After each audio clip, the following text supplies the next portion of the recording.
ഒമാനിലെ വാദി Kabir Indian സ്കൂളിലെ fees വർധനയ്ക്കെതിരെ ശക്തമായ പ്രതിഷേധവുമായി രക്ഷിതാക്കൾ. ഫീസ് വർധന പിൻവലിക്കാത്ത പക്ഷം ഇന്ത്യൻ എംബസിയിലും കേന്ദ്ര സർക്കാരിലും പരാതി നൽകുമെന്നും രക്ഷിതാക്കൾ വ്യക്തമാക്കിയിട്ടുണ്ട്.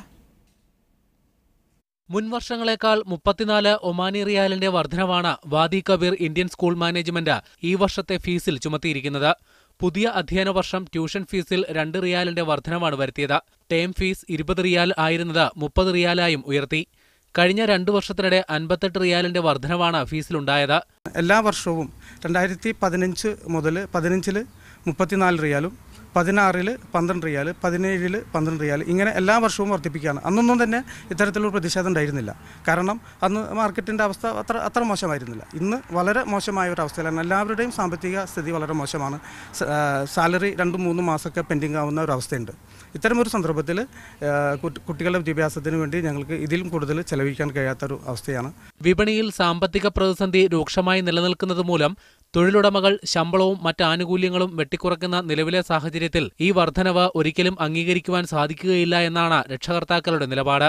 For 2 kids for me 70 riyal is not at all affordable, and on to the status what now Oman market has been facing, we are not getting salaries on time.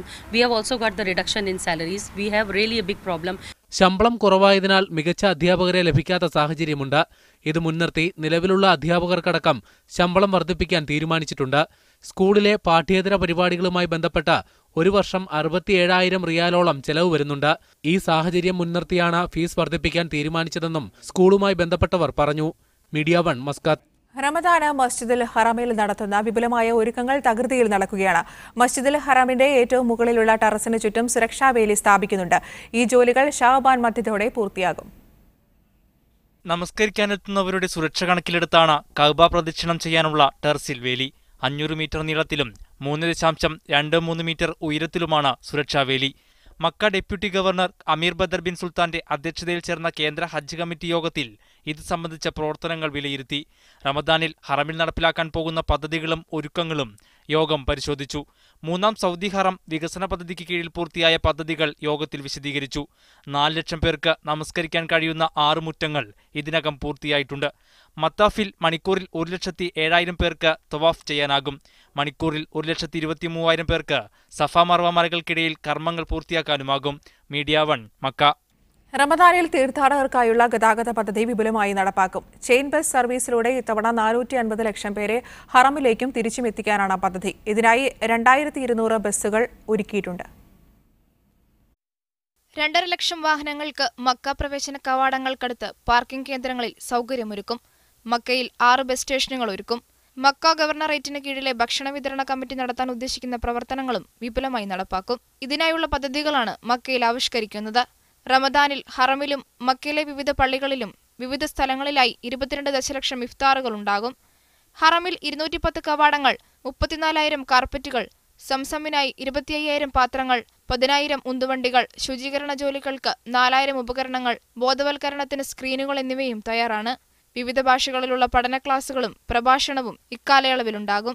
Media 1 Mecca. കുവൈറ്റിലെ വാഹനങ്ങളിൽ അഭ്യാസ പ്രകടനം നടത്തുന്നവർക്കെതിരെ കർശന നടപടിയെടുക്കാൻ traffic പോലീസുകാർക്ക് നിർദ്ദേശം നൽകി. ജനങ്ങളുടെ ജീവന് ഭീഷണിയാകും വിധം അലക്ഷ്യമായി വാഹനം ഓടിക്കുന്നവരോട് വിട്ടുവീഴ്ച വേണ്ട എന്ന് ഗതാഗത വകുപ്പ് മേധാവി മേജർ ജനറൽ ജമാൽ അൽ സായിഖ് നിർദ്ദേശം നൽകി.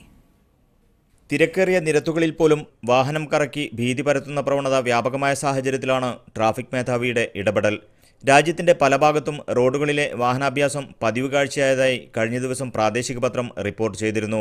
അഹമ്മദി, ക്യാപിറ്റൽ, ഫർവാനിയ ഗവർണറേറ്റുകളിൽ ഇത്തരം കേസുകൾ കൂടുതലാണെന്നും റിപ്പോർട്ട് ചൂണ്ടിക്കാട്ടുന്നു. വാഹനം കറക്കുന്ന വീഡിയോ ദൃശ്യങ്ങൾ സാമൂഹ്യമാധ്യമങ്ങളിൽ പലപ്പോഴും വൈറലാകാറുമുണ്ട്. ഇത്തരം വീഡിയോ ക്ലിപ്പുകൾ പരിശോധിച്ച് കുറ്റക്കാരെ കണ്ടെത്തണമെന്നും മേജർ ജനറൽ ജമാൽ അൽ സായിഖ് ഉദ്യോഗസ്ഥർക്ക് നിർദ്ദേശം നൽകി. Media 1 Kuwait city. ഖത്തറിൽ അസ്ഥിര കാലാവസ്ഥ തുടരുന്ന സാഹചര്യത്തിൽ ജനങ്ങൾ ജാഗ്രത പാലിക്കണമെന്ന് കാലാവസ്ഥാ വിഭാഗം മുന്നറിയിപ്പ് നൽകി. കഴിഞ്ഞ ദിവസം വീശിയടിച്ച ശക്തമായ പൊടിക്കാറ്റിന് പിന്നാലെ ഇന്നലെയും ഇന്നുമായി പലയിടങ്ങളിലും മഴ പെയ്തു. ഈ ആഴ്ച മുഴുവനും കാറ്റിനും മഴയ്ക്കും സാധ്യതയുണ്ട് എന്നുള്ളതാണ് കാലാവസ്ഥാ വിഭാഗത്തിന്റെ മുന്നറിയിപ്പ്. അറേബ്യൻ ഉപദ്വീപിൽ രൂപം കൊണ്ട ശക്തമായ ന്യൂനമർദ്ദമാണ് ഇപ്പോഴത്തെ കാലാവസ്ഥാ മാറ്റത്തിന് കാരണമെന്നും കാലാവസ്ഥാ വിഭാഗം അറിയിച്ചിട്ടുണ്ട്.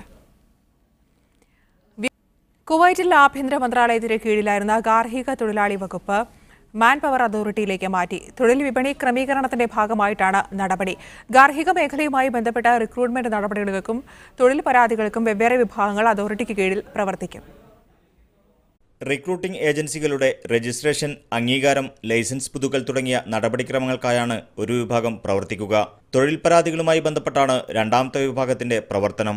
ഏജന്റുമാർക്കും സ്പോൺസർമാർക്കുമെതിരെ തൊഴിലാളികൾ നൽകുന്ന പരാതികൾ ഈ വിഭാഗം പരിശോധിക്കും. ശമ്പളം നൽകാതിരിക്കലും തൊഴിൽ പീഡനങ്ങളും ഉൾപ്പെടെയുള്ള പരാതികൾ തൊഴിലാളികൾക്ക് നേരിട്ടു നൽകാം. മധ്യസ്ഥ ചർച്ചയിൽ പരിഹാരമായില്ലെങ്കിൽ തൊഴിലാളികളെ അഭയകേന്ദ്രത്തിലേക്ക് അയക്കും. നടപടിക്രമങ്ങൾ പൂർത്തിയാക്കി നാട്ടിലേക്ക് തിരിച്ചു പോകാനും അധികൃതർ അവസരമൊരുക്കും. ഗാർഹിക വിസയിലെത്തുന്നവരെ വിമാനത്താവളത്തിൽ നിന്നും നേരിട്ട് സ്പോൺസറുടെ വീട്ടിലേക്ക് കൊണ്ടുപോകണമെന്നും ഏജൻസി ഓഫീസുകളിൽ പാർപ്പിക്കരുതെന്നും മാൻപവർ അതോറിറ്റിയിലെ ലേബർ പ്രൊട്ടക്ഷൻ വകുപ്പ് ഡെപ്യൂട്ടി ഡയറക്ടർ അബ്ദുൽ മുത്തവ നിർദ്ദേശിച്ചു.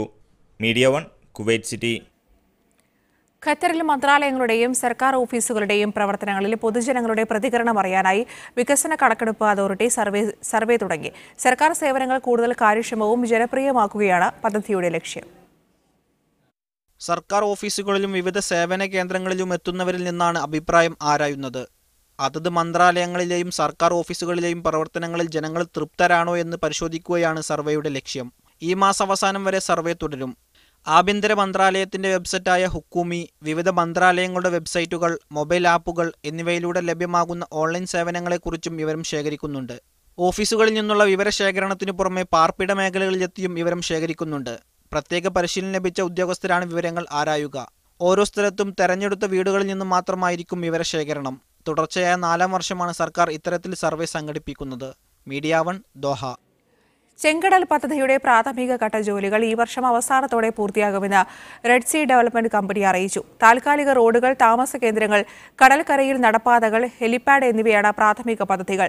ചെങ്കടൽ തീരത്ത് നടപ്പിലാക്കാൻ പോകുന്ന ഏറ്റവും വലിയ ടൂറിസം വിനോദ പദ്ധതിയാണ് ഇത്. ചെങ്കടൽ പദ്ധതി നടപ്പിലാക്കുന്നതിന്റെ ഒരുക്കങ്ങളാണ് ഇപ്പോൾ നടന്നുവരുന്നത്.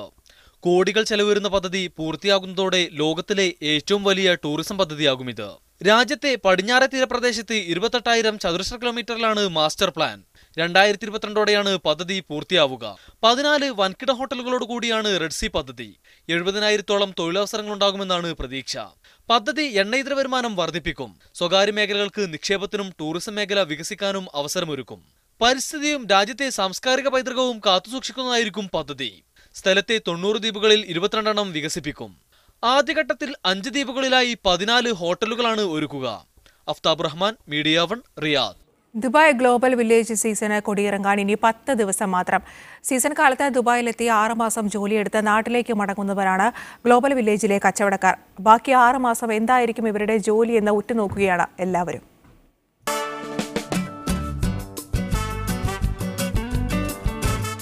ദുബായ് ഗ്ലോബൽ വില്ലേജിലെ ബലൂൺ കച്ചവടത്തിന്റെ അവകാശം വർഷങ്ങളായി മലയാളികൾക്കാണ്. അതിലേറെയും കോഴിക്കോട്, മലപ്പുറം ജില്ലക്കാർ. കാടാറ് മാസം നാടാറ് മാസം എന്ന പോലെയാണ് ഇവരുടെ ജീവിതം. കഴിഞ്ഞ നാട്ടിൽ പോയാലും നാട്ടിൽ ഈ പെയിന്റിംഗ് വർക്ക്, പുലിപ്പണി അങ്ങനെയുള്ള വർക്ക് എടുത്തിട്ട് സെയിൽസിന്റെ 10% കമ്മീഷൻ. അതുകൊണ്ടാണല്ലോ ഞങ്ങൾ വരുന്നത്. കാരണം നാട്ടിൽ ഈ കൂലിപ്പണി എടുത്താൽ എന്ത് കിട്ടും എന്നുള്ളത് ഇപ്പോൾ അറിയാലോ. ഇതുവരെ 10 വർഷമായിട്ട് ഞാൻ സ്ഥിരമായിട്ട് ഇവിടെ, അതുകൊണ്ടാണ് സ്ഥിരമായിട്ട് ഇവിടെ വരുന്നുണ്ട് 10 വർഷമായിട്ട്. നാട്ടിൽ VHSC അധ്യാപകനായിരുന്നു ഇദ്ദേഹം. ആദ്യമായാണ് ഗ്ലോബൽ വില്ലേജിൽ ബലൂൺ കച്ചവടത്തിനെത്തുന്നത്. ഞാനിപ്പോൾ ഇതുവരെ സ്കൂളിൽ വർക്ക് ചെയ്തുകൊണ്ടിരിക്കുകയായിരുന്നു. ഇപ്പോൾ ഇങ്ങനെ അവിടെ ഒരു ചെറിയൊരു പ്രശ്നം വന്നപ്പോൾ വെക്കേഷനൊക്കെ ആയിട്ട് ഇങ്ങനെ അങ്ങോട്ട് പോകുന്നത്. എത്ര കാലമായിട്ട് പോസ്റ്റിന്റെ പ്രശ്നം.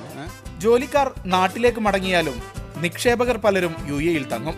അടുത്ത സീസണിലെ ടെൻഡർ നേടാനുള്ള പരിശ്രമത്തിലായിരിക്കും. പിന്നെ അടുത്ത 6 മാസത്തേക്ക് വേണ്ടി കാത്തിരിക്കാം. അതിനുവേണ്ടി ഇതിന്റെ ക്ലറിക്കൽ വർക്ക്സ്, അതിന്റെ ബാക്കിയുള്ള എല്ലാ കാര്യങ്ങളും ചെയ്യാം. അടുത്ത സീസൺ ഒക്ടോബർ 30 തുടങ്ങും. ഗ്ലോബൽ വില്ലേജിൽ കച്ചവടക്കാരായി ഒത്തുകൂടിയവരുടെ കുടുംബങ്ങൾ ഈ മാസം 30 നാട്ടിൽ ഒത്തുകൂടുന്നുണ്ട്.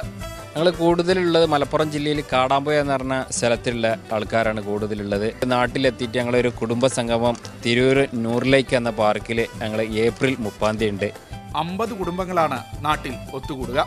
ദുബായ് ഗ്ലോബൽ വില്ലേജിൽ നിന്നും ഷാജഹാനൊപ്പം ഷിനോ ഷംസുദ്ദീൻ, മീഡിയ 1. അലൈൻ മൃഗശാലയിൽ 2 വർഷത്തിനകം ആന സഫാരിയും ഗൊറില്ല സങ്കേതവും പൂച്ച സംരക്ഷണ കേന്ദ്രവും ആരംഭിക്കും. പദ്ധതിയുമായി ബന്ധപ്പെട്ട നിർമ്മാണ പ്രവൃത്തികൾ ആരംഭിച്ചിട്ടുണ്ട്. വന്യമൃഗ സംരക്ഷണത്തിലെ മൃഗശാലയുടെ വീക്ഷണമാണ് പദ്ധതികളിലൂടെ പ്രതിഫലിക്കുന്നത് എന്ന് അധികൃതർ പറഞ്ഞു. KIG വിദ്യാഭ്യാസ വകുപ്പിന് കീഴിൽ പ്രവർത്തിക്കുന്ന ഫർവാനിയ അൽ മദ്രസത്തുൽ ഇസ്ലാമിയ മദ്രസ ഫെസ്റ്റ് സംഘടിപ്പിച്ചു. ഖൈത്താൻ ഇന്ത്യൻ കമ്മ്യൂണിറ്റി സ്കൂൾ ഓഡിറ്റോറിയത്തിൽ നടന്ന ഫെസ്റ്റ് KIG പ്രസിഡന്റ് സക്കീർ ഹുസൈൽ തുബൂർ ഉദ്ഘാടനം ചെയ്തു. കേരള മദ്രസ എഡ്യൂക്കേഷൻ ബോർഡ് ഈ വർഷം ആരംഭിച്ച ഹെവൻസ് കോഴ്സിലെ വിദ്യാർത്ഥികൾ അവതരിപ്പിച്ച ഖുർആൻ റിയാലിറ്റി ഷോ, പ്രാർത്ഥന റിയാലിറ്റി ഷോ എന്നിവ മദ്രസ ഫെസ്റ്റിലെ ഏറ്റവും ആകർഷകമായ ഇനങ്ങളായി. Welcome dance, marching song, fusion dance, umbrella dance എന്നിവയ്ക്കൊപ്പം ഒപ്പന, ദഫ്മുട്ട് തുടങ്ങിയ പരമ്പരാഗത കലാരൂപങ്ങളും അരങ്ങേറി. ഇഹ്സാൻ ഫിറോസിന്റെ ഖുർആൻ പാരായണത്തോടെ ആരംഭിച്ച ഉദ്ഘാടന ചടങ്ങിൽ അനീസ് അബ്ദുസ്സലാം അധ്യക്ഷനായിരുന്നു. ഷെരീഫ് PT, അസ്മർ, സനോജ്, SAP ആസാദ്, അഫ്സൽ ഖാൻ തുടങ്ങിയവർ സംസാരിച്ചു. Media 1, Kuwait city. KIG Kuwait സംഘടിപ്പിക്കുന്ന ടാലന്റീൻ 2019 വൈജ്ഞാനിക പഠന ക്യാമ്പ് നാളെ മുതൽ വഫറ സിദ്ര ഫാമിൽ ആരംഭിക്കും. കുവൈറ്റ് യൂണിവേഴ്സിറ്റി പ്രൊഫസറും പ്രമുഖ സാമൂഹിക പ്രവർത്തകനുമായ doctor Yasser Al Nashmi camp ഉദ്ഘാടനം ചെയ്യും. MES president doctor Fazal Gafoor, society for education research chairman doctor Mahmood Shihab, Quill foundation director KK Suhail എന്നിവർ മുഖ്യാതിഥികളായി പങ്കെടുക്കുമെന്ന് സംഘാടകർ അറിയിച്ചിട്ടുണ്ട്.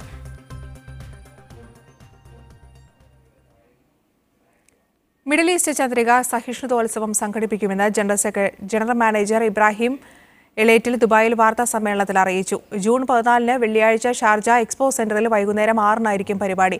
നടി മഞ്ജു വാര്യർ ഉൾപ്പെടെയുള്ള പ്രമുഖർ പങ്കെടുക്കും. വിനോദ് നമ്പ്യാർ, CP ശിഹാബ് അലി ബാബ, നിസാർ സെയ്ദ്, മുസ്തഫ വേങ്ങര തുടങ്ങിയവർ ചടങ്ങിൽ പങ്കെടുത്തു.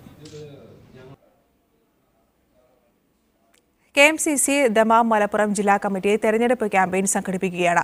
പ്രതീക്ഷ 2019 എന്ന പേരിൽ സംഘടിപ്പിക്കുന്ന ക്യാമ്പയിന്റെ ഉദ്ഘാടന പരിപാടിയിൽ youth league general secretary PK Firoz പങ്കെടുക്കുമെന്ന് ഭാരവാഹികൾ അറിയിച്ചിട്ടുണ്ട്.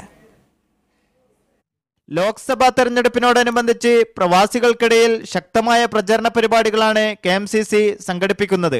20 മണ്ഡലങ്ങളിലെയും UDF സ്ഥാനാർത്ഥികളുടെ വിജയത്തിനായി പ്രവർത്തിക്കുമെന്നും ഭാരവാഹികൾ വാർത്താസമ്മേളനത്തിൽ പറഞ്ഞു. ഒട്ടനവധി പ്രചരണ പരിപാടികൾ മലപ്പുറം ജില്ലാ KMCC സംഘടിപ്പിക്കുന്നുണ്ട്. ഈ നാട്ടിലും ഇവിടെയും അത്തരം പരിപാടികൾ സംഘടിപ്പിക്കുന്നതിൻ്റെ ഒരു ഉദ്ഘാടന പരിപാടിയാണ് ഈ വരുന്ന 4-ാം തീയതി സംഘടിപ്പിക്കുന്നത്. ഈ പരിപാടിയുടെ ഏറ്റവും ശ്രദ്ധേയം എന്നുള്ളത് ഈ പരിപാടിയിൽ പങ്കെടുക്കുന്നത് മുസ്ലിം യൂത്ത് ലീഗിന്റെ സംസ്ഥാന ജനറൽ സെക്രട്ടറി PK ഫിറോസ് സാഹിബാണ്. പരിപാടിയോടനുബന്ധിച്ച് കുട്ടികൾക്കും വനിതകൾക്കുമായി വിവിധ മത്സര പരിപാടികളും സംഘടിപ്പിച്ചിട്ടുണ്ട്. വ്യത്യസ്ത ഗായകന്മാർ അണിനിരക്കുന്ന ഗാനമേളയും അരങ്ങേറും. ഹുസൈൻ KP, ഷബീർ തേഞ്ഞിപ്പലം, ജൗഹർ കുനിയിൽ, അബ്ദുൽ ബഷീർ, മുജീബ് കൊളത്തൂർ, ഇക്ബാൽ ആനമങ്ങാട് എന്നിവർ വാർത്താസമ്മേളനത്തിൽ പങ്കെടുത്തു. Media 1, Dammam. ദുബായിൽ നടന്ന കേരള ക്യാമ്പസ് ലീഗ് ഫുട്ബോളിൽ തലശ്ശേരി ബ്രണ്ണൻ കോളേജ് ജേതാക്കളായി. ഷൂട്ടൌട്ടിൽ തിരുവനന്തപുരം മാർ ബസേലിയസ് കോളേജിനെ പരാജയപ്പെടുത്തിയാണ് ബ്രണ്ണൻ ജേതാക്കളായത്. കേരളത്തിലെ കോളേജ് അലുമിനി അസോസിയേഷനുകളുടെ കൂട്ടായ്മയായ അക്കാഫ് വോളണ്ടിയർ ഗ്രൂപ്പാണ് കേരള ക്യാമ്പസ് ലീഗ് ഫുട്ബോൾ സംഘടിപ്പിച്ചത്. കിസൈസ് ബിൽവ ഇന്ത്യൻ സ്കൂൾ ഗ്രൗണ്ടിൽ